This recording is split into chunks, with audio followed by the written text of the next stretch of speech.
Kadang-kadang, bila sesuatu yang tak baik jadi dalam hidup, kita terus anggap itu sebagai nasib malang. Tapi bagi Fizo Omar, dia melihat dari sudut yang berbeza. Dia pernah berkongsi, ada masa kita sebenarnya perlu bersyukur walaupun perkara yang berlaku itu menyakitkan. Sebab apa?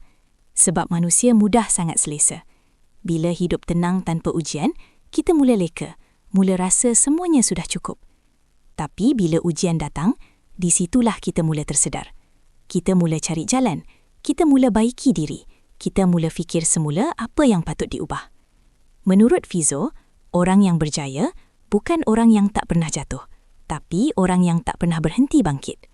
Dia nampak satu perbezaan jelas antara orang yang teruskan usaha dan orang yang pilih untuk berhenti.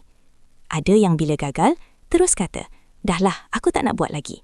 Dan dari situ, perjalanan dia pun terhenti. Tapi ada juga yang pilih untuk ulang semula. Cuba lagi, perbaiki kesilapan. Dan perlahan-lahan, mereka jadi lebih kuat daripada sebelumnya. Sebab itu, bagi Fizo, jangan terus label sesuatu sebagai buruk. Kadang-kadang, perkara yang kita tak suka itu sebenarnya yang paling banyak mengajar kita. Yang buka mata, yang buat kita sedar, yang ubah arah hidup kita. Hakikatnya, orang yang berjaya dalam hidup ini selalunya yang paling banyak rasa gagal. Bila fikir balik, kalau satu hari nanti kau jatuh, kau jenis yang berhenti terus atau bangun dan cuba lagi? Terima kasih kerana menonton Chua Viral TV.